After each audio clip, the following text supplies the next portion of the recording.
Magic systems in pop culture fantasy rely on a few overused tropes. So consider Harry Potter. In the Harry Potter universe, magic is a rare, innate gift. You're either born with it or you're not. Ordinary people, the Muggles, live in a completely separate, non-magical world. Those lucky enough to possess the gift are whisked off to a boarding school where magic is taught like a science. There are textbooks, exams, research departments, and laws governing proper magical conduct. And spells themselves operate like precise chemical reactions. Say the right words, move your wand in the correct motion, and the universe complies. It's neat and satisfyingly rule-bound, and the result is a world that feels internally consistent and easy to imagine. But it also feels strangely sterile compared to what magical practice actually looks like throughout the history of religion. When you look at magic around the world, magic was not a separate system or a mysterious gift. It was part of everyday life, tangled up with religion, healing, craft, and artistry. So what can fantasy writers, showrunners, and game designers learn from the anthropology and archaeology of magic?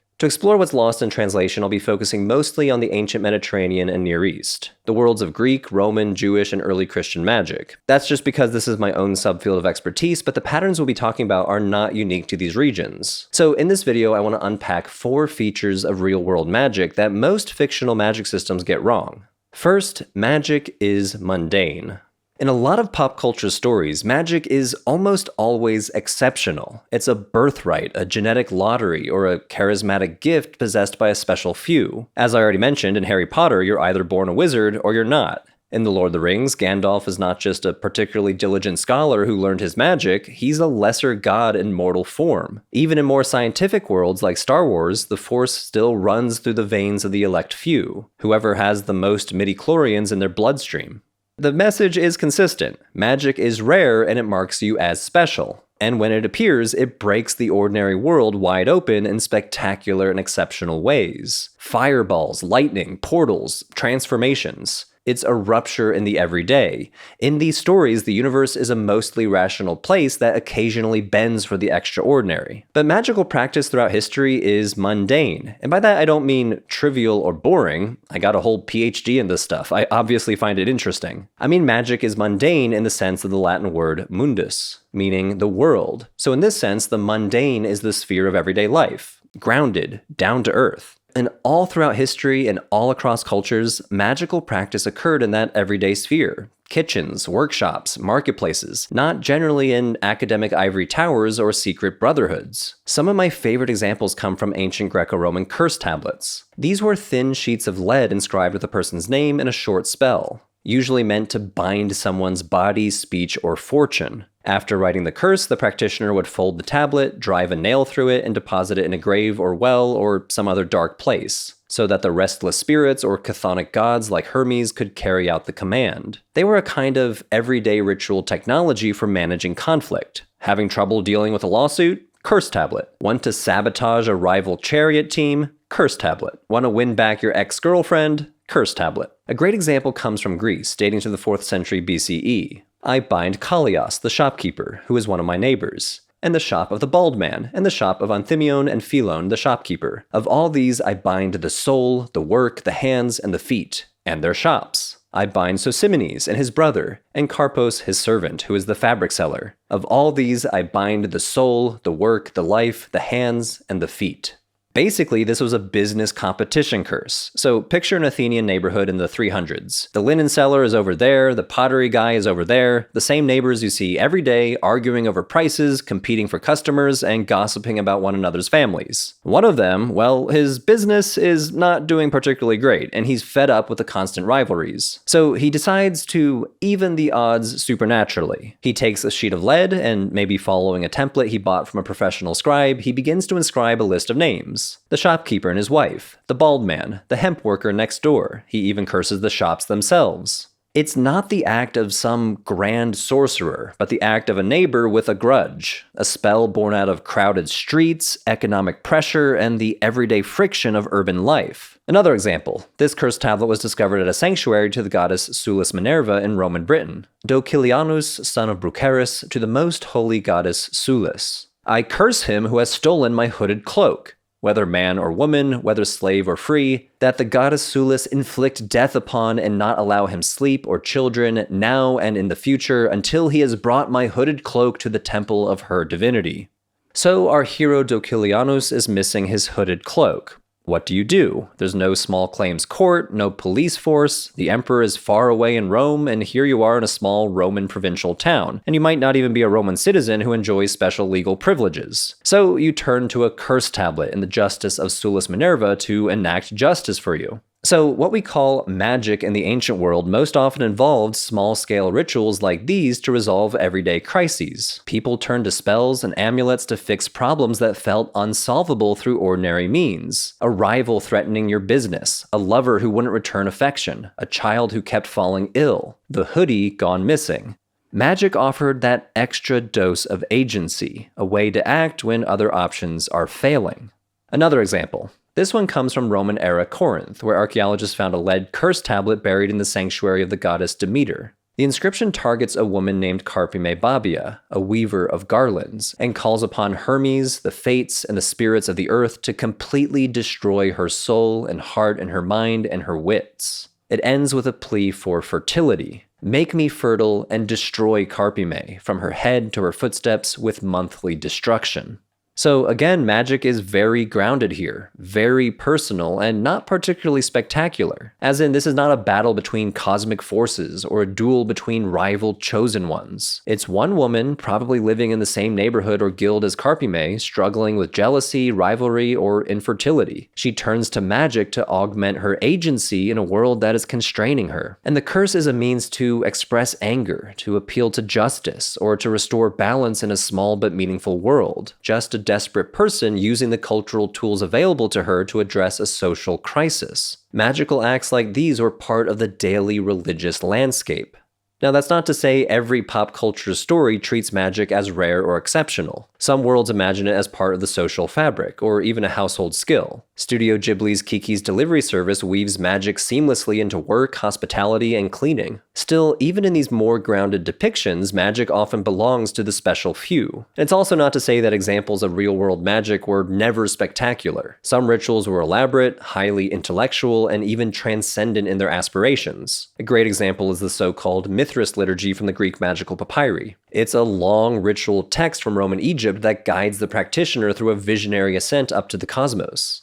Whoever composed this spell was not a village charm maker, but some sort of learned ritual specialist. Someone trained in scribal Greek and steeped in late Roman cosmology. But generally speaking, across history and across cultures, magical practice involves ordinary people doing rituals to solve ordinary problems. Small embodied ways of grabbing back some agency in a world full of uncertainty. If fictional worlds gives us Hogwarts, the ancient world gives us the neighborhood marketplace. A world of mundane magic, where everyone knew someone who knew a spell. An enchantment was not a rupture in ordinary life, but rather one of the most familiar expressions of ordinary life. So if you're designing a fictional world, resist the urge to make magic rare or transcendent. Instead, build magic into the everyday machinery of social life. In the ancient world, spells and amulets functioned like social infrastructure. They filled in the gaps between law and medicine. It's how people made things happen when other forms of power were out of reach. Once magic becomes part of ordinary labor, economy, and social life, your magical world will start to feel more grounded.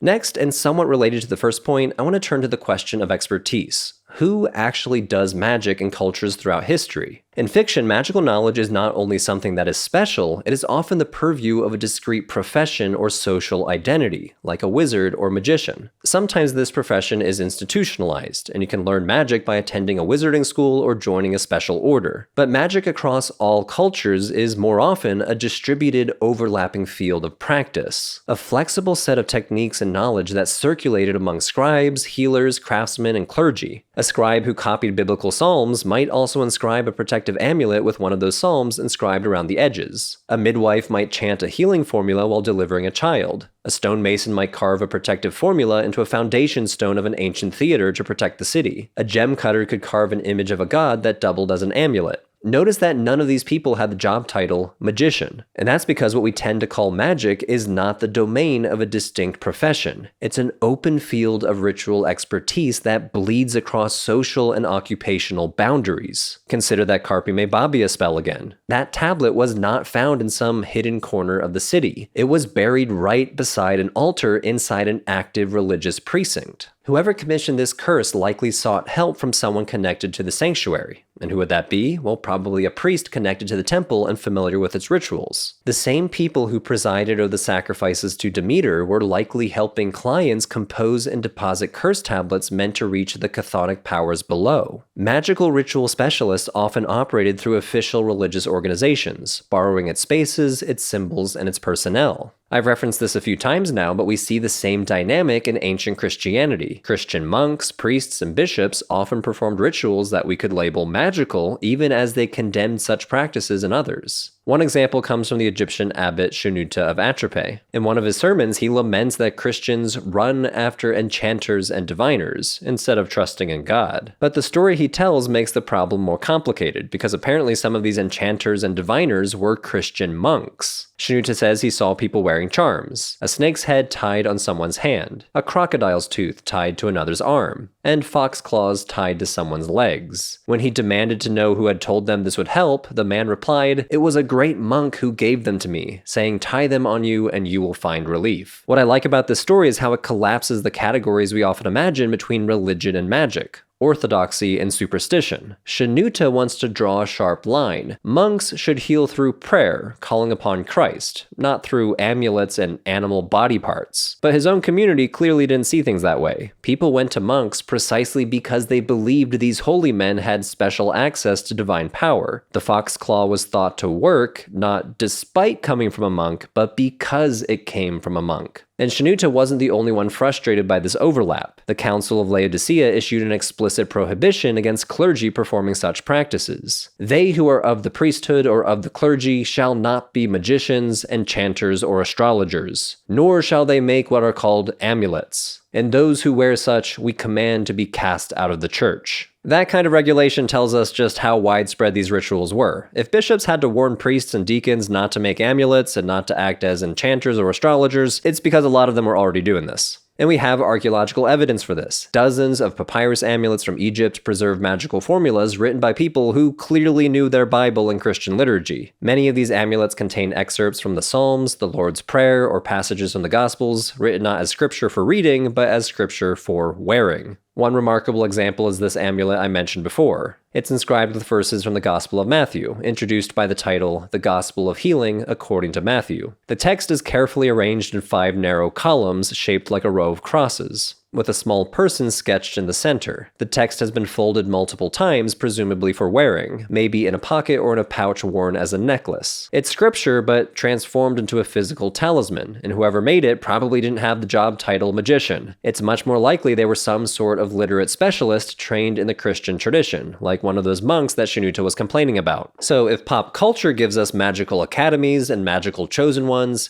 history gives us a whole ecosystem of ritual expertise. There were no departments of magic, no formal guilds regulating spellcraft, no single class of people called wizards. There were just communities of practice. Scribes, artisans, healers, monks, midwives, stonecutters, each drawing on reservoirs of ritual knowledge to meet the needs of their clients and their neighbors. So when you design your magical world, consider imagining magic not as a specific profession, a world where no one calls himself a magician and there are no magical schools or guilds. Think instead of a distributed ecology of magical expertise, a world where magical knowledge circulates through overlapping trades, workshops, and social roles. Picture a midwife who, alongside her knowledge in childbirth, also knows a few birthing spells. Picture a lawyer who knows a how to speak better in public spell. You could almost envision magic as a service economy. Commissions, fees, client disputes, maybe even intellectual property rights. You stole my formula. Again, with none of these people calling themselves a magician as a specific profession. Okay, so far we've looked at who practices magic and how it operates in everyday life. But now I want to turn to what magic actually is. Or rather, how fiction tends to imagine it. Magic as energy. Nearly every major fantasy franchise today treats magic as a kind of physics or impersonal energy, something that is measurable, rule-bound, and something you can manipulate. RPG and fighting games use various forms of magical resource management, like mana points. Franchises like The Witcher and Dragon Age describe magic as a volatile energy field, something you can harness or overdraw if you're not careful. In the Wheel of Time, the cosmos runs on the one power flowing through male and female channels that can be tapped and exhausted. In Star Wars, the Force is what gives a Jedi their power. It's an energy field created by all living things. It surrounds us and penetrates us. It binds the galaxy together. Notice, it's energy. And in video games and movies, the metaphor of magic as energy becomes literal. Magic looks like energy. It's glowing plasma, lightning, or fire. Arcs of light bursting from wands in Harry Potter, geometric energy in the Marvel movies. In these worlds, magic is tantamount to energy manipulation, and magic systems are often forms of resource management, complete with resource costs, cooldowns, and recharging mechanics. And this idea has a history. The modern picture of magic as an impersonal energy draws on a mix of influences. Early 20th century physics, loose borrowings from concepts like qi in Chinese religion, or older spiritual ideas like vitalism, the notion that living beings share some vital energy that flows through everything. But one of the most important roots comes from the colonial Pacific, where European missionaries and anthropologists first described the Polynesian word mana as a kind of invisible transferable power. In 1891, the Anglican missionary R.H. Codrington published The Melanesians, in which he describes a mysterious force called mana, a kind of invisible power that could be possessed, transmitted, or stored. He writes, "There's a belief in a force altogether distinct from physical power, which acts in all kinds of ways for good and evil, and which it is of the greatest advantage to possess or control. This is mana. It is a power or influence, not physical and in a way, supernatural. But it shows itself in physical force, or in any kind of power or excellence which a man possesses. It essentially belongs to personal beings to originate it, though it may act through the medium of water, or a stone, or a bone. All Melanesian religion, in fact, consists in getting this mana for oneself." Later, anthropologists like Emile Durkheim and Marcel Mauss took up the term as a key to so-called primitive religion. Durkheim called mana the totemic principle. For him, totemism was the religion of an anonymous and impersonal force, and mana was one name for this force. Later in the 20th century, the fantasy writer Larry Niven popularized mana after publishing his 1969 short story, Not Long Before the End. In Niven's literary world, sorcerers draw their power from a natural energy source called mana. But just like fossil fuels, mana is a finite resource. If magicians spend too much time in one land, they exhaust the land's mana and their magical spells stop working. What's striking is that nearly all of these theories, from Durkheim to Niven, were building on the same source. They all trace back to Codrington's initial definition. In other words, the entire Western idea of mana as a free-floating, impersonal power that you can possess comes from one missionary's attempt to describe what he heard from his parishioners in the Solomon Islands. But his idea of mana flattened an intricate landscape of meanings across Polynesian cultures. Even in his own lifetime, other anthropologists were already criticizing him for making his own superficial generalization of the concept. And nearly a century later, in the 1980s, the linguist and anthropologist Roger Keesing published a huge takedown of Codrington's definition, arguing that in Austronesian languages, mana was not a thing or a substance at all. It was more like a verb, meaning to be effective, or to succeed, or to work. And when used as a noun, it was more abstract, like efficacy, success, or potency.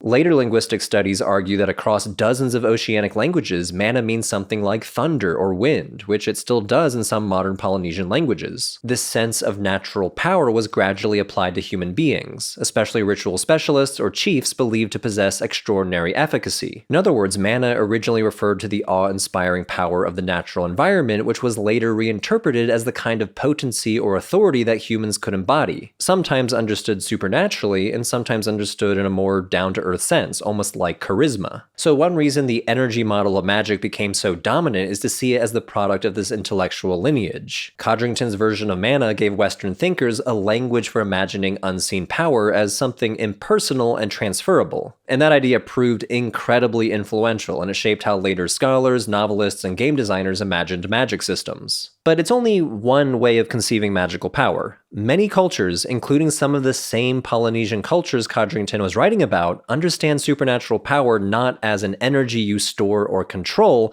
but as something relational. Power moves through correct relationships between humans, ancestors, deities, and other spirits. So returning to the ancient Mediterranean, we find a similar pattern. Whether invoking a god, a spirit, or an angel, ancient magic users rarely claimed to command power directly. They negotiated with it, petitioning, flattering, and even threatening the beings who govern that power. Consider this spell from the Greek magical papyri, which illustrates this relational logic of power. The speaker addresses a cosmic being called the Bear, a name probably connected with the constellation Ursa Major or an astral deity linked with the cosmic axis. Bear, bear, you who rule the heaven, the stars, and the whole world. You who make the axis turn and control the whole cosmic system by force and compulsion. I appeal to you, imploring and supplicating that you may do the thing, because I call upon you with your holy names at which your deity rejoices, names which you are unable to ignore. Notice the user doesn't channel power like an energy source. They appeal to a being who wields it. Every line of this invocation is rhetorical. Praise, flattery, and pressure. It's more like a negotiation than energy manipulation. You're working a relationship in which the human speaker seeks to bind a divine being through praise, invocation, and obligation. Also consider this remarkable inscription found in Miletus in western Turkey, carved on the northwest corner of the city's theater. The text calls upon the 7 archangels to protect the city of the Milesians and all its inhabitants. It concludes with a collective invocation. Holy ones, guard the city of the Milesians and all who dwell in it. These ovals resemble the protective amulets that people wore on their bodies, and here the same logic of protection was expanded to civic scale. The city itself was effectively given a mega amulet, a monumental invocation binding the archangels into a protective relationship with the city. So if you're building a fictional world, try reimagining your magic not as physics or energy, but as diplomacy. Instead of characters manipulating impersonal energies, let them navigate social relationships with gods, spirits, ancestors, or even sentient forces of nature. Every spell could be a conversation, a bargain, or a gamble. A curse might depend on whether the summoned spirit feels insulted. A healing might fail because a household god was previously neglected. Imagine apprentices learning the right tone of voice and not just the right words, studying the etiquette for demons, or hymns that could double as legal contracts. In fact, a lot of exorcisms actually draw from the language of lawsuits. A magician's power level could hinge on who owes them favors in the spirit world and not just their level of mana. If you design your rituals this way, magic becomes less about resource management and more about relationship management, a network of obligations, rivalries, and alliances with supernatural beings. Alright, the next trope I'd love to see challenged is the idea of moral polarity. In a lot of fantasy worlds, magic and magic users are morally polarized. The Force has its light and dark sides, the Jedi and the Sith. Wizards and Harry Potter have the dark arts with the Death Eaters versus the Order of the Phoenix. And I know this is not a particularly unique observation. To be fair, in the last few decades, writers and showrunners have worked hard to complicate this old evil versus good binary. Morally gray storylines and morally gray characters are kind of a hallmark of 21st century storytelling. But stories built on clear moral dualism like The Lord of the Rings or Star Wars and their many descendants still cast a very long shadow over how fantasy and sci-fi imagine magic. But in the real world, magic has almost never been so neatly moralized. It's more often ambiguous. And by that, I don't mean we don't know if it's good or bad. I mean that the moral value of a ritual doesn't live in the act itself. It's assigned by the people interpreting it. A perfect example comes from the sermons of John Chrysostom, the fiery 4th century bishop of Antioch and later Constantinople. And his writings reveal just how unstable these boundaries between good and bad ritual could be. In one sermon, Chrysostom scolds his congregation for wearing amulets, charms, and even coins of Alexander the Great to ward off illness or misfortune. And what is one to say about them who use charms and amulets and encircle their heads and feet with golden coins of Alexander of Macedon? Are these our hopes, that after the cross and death of our master, we should place our hopes of salvation on an image of a Greek king? You not only have amulets always with you, but incantations incantations, bringing drunken and half-witted old women into your house. To him, these practices were heathen abominations, the product of drunken old witches, and evidence that his flock still trusted in idols rather than Christ. And yet, in other sermons, he praises the protective power of Scripture in almost identical terms. He says, "For if the devil will not dare to approach a house where a gospel is lying, much less will any evil spirit or any sinful nature. The Scriptures are divine charms. Let us then apply to ourselves and to the passions of our souls the remedies to be derived from them." Chrysostom here seems to imply that a gospel codex, the actual physical object, might be able to ward away satanic power. And elsewhere he seems ambivalent about people wearing gospel amulets, perhaps similar to the one we saw earlier. And Chrysostom doesn't stop there. In another sermon, he urges his congregation to keep a small box for donations to the poor beside their bed. He says that by depositing charity into the box before praying, their house will not be troubled with demonic dreams or attacks. He explains, but if you have this little box, you have a defense against the devil. You give wings to your prayer.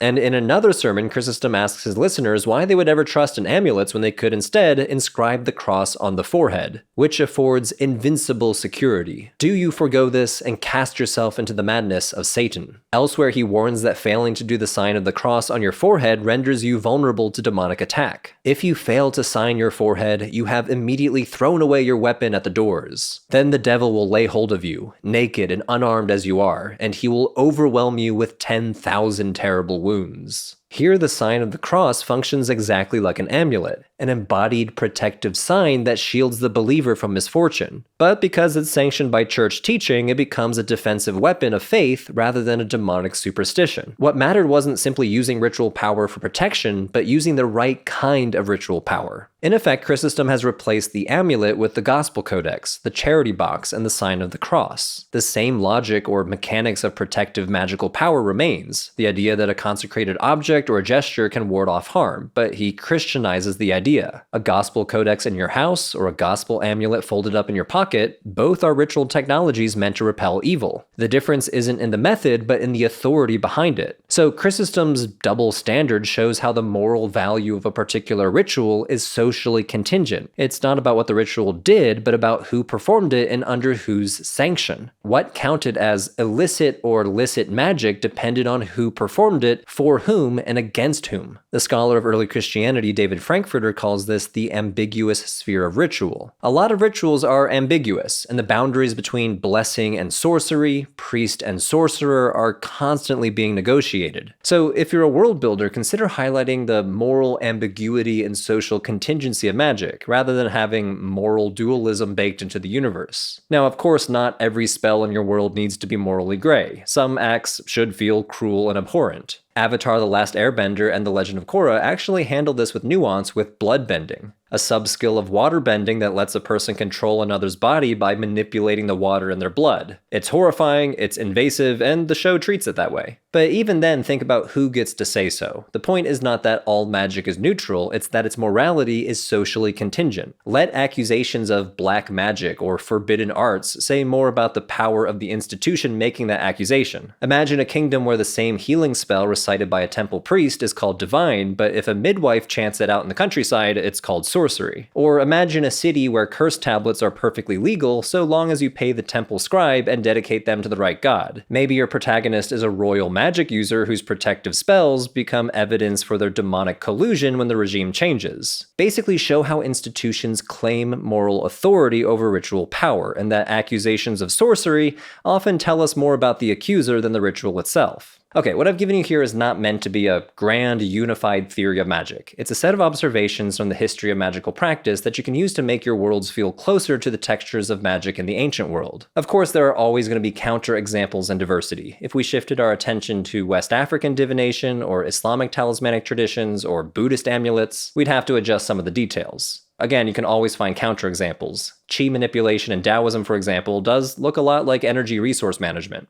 My point isn't so much that fantasy is wrong, it's that fantasy tends to reuse the same assumptions about magic. Magic is a rare gift, wizarding is a profession, magic is energy, and light versus dark. But history gives you way more options than that, so if you're world building, consider asking, can my magic be mundane? Let shopkeepers, jealous lovers, and anxious parents use magic too. Can expertise be distributed? Let monks, midwives, scribes, gem cutters, and temple staff all know a bit of magical practice and not just graduates from a genetically special prep school. Can power be relational? Make spells work because spirits were properly addressed, not because your mana bar was full. And can morality be social, not baked into the cosmos? Let rival factions brand each other's rituals as forbidden while doing basically the same thing. If you do even one or two of these things, you'll end up with a magic system that looks a lot more like the ones we actually see in the archaeological record. Messy, creative, locally improvised, and always ambiguous. The archaeology of ancient magic reveals that magical practice was all about what can I do right now with what I have? A little bit of ritual technology for when the world felt too big and the levers of power were out of reach. And that's how I sometimes feel about the environmental crisis. It's enormous, it's structural, and it's way bigger than any one person can fix alone. Fixing it means working at the human scale, small actions in the face of vast systems. And that's how I think about Planet Wild and why I'm a member. Planet Wild is like crowdfunding for nature. It's a community-based organization of 20,000 members coming together to fund a whole bunch of carefully selected conservation missions. And there's also built-in accountability. In less than a month after joining, Planet Wild releases a video report on YouTube documenting what our memberships helped fund. Their app also includes written reports if you want the deeper dive. They've funded missions like building wildlife crossings in the Canadian Rockies so animals aren't killed trying to cross highways, restoring habitat for monarch butterflies in Mexico so their migration can continue, and installing nesting boxes to help endangered little owls rebound in Europe. And yeah, the official name is really the Little Owl.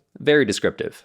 One mission that jumped out at me funded indigenous protection of the Amazon. The Planet Wild community invested over 370,000 euros to support 16 indigenous communities across 150 villages in Brazil's Xingu region. That funding secured 3 years of organized forest patrols, including salaries, transport, and field equipment to prevent illegal logging. It also strengthened community-led fire teams with tools and satellite internet to stop fires before they spread, and supported the legal effort to have the region recognized as a UNESCO Biosphere Reserve and World Heritage Site. Now, as I mentioned, I'm a Planet Wild member myself, and this mission jumped out at me because a lot of my recent videos have touched on indigenous sacred landscapes. And it's one thing to explain indigenous traditions in a video, and it's another thing entirely to secure land rights, fund anti-logging patrols, and support the legal autonomy that allows these communities to keep doing what they've been doing for generations. For me, Planet Wild is a way to stand behind the people whose sacred landscapes and ritual traditions depend on actual protected territory. So if you want to join a growing community that's actually funding practical conservation work around the world, consider becoming a Planet Wild member yourself. The first 100 people who sign up using my code RELIGION2 will get their first month paid by me. Just scan the QR code on screen or click the link in the description below. You'll have an immediate impact, you'll see a video update in under 30 days showing what the community has accomplished, and you can cancel anytime, no questions asked. And if you want to see Planet Wild in action, check out their mission supporting the indigenous communities of Brazil here.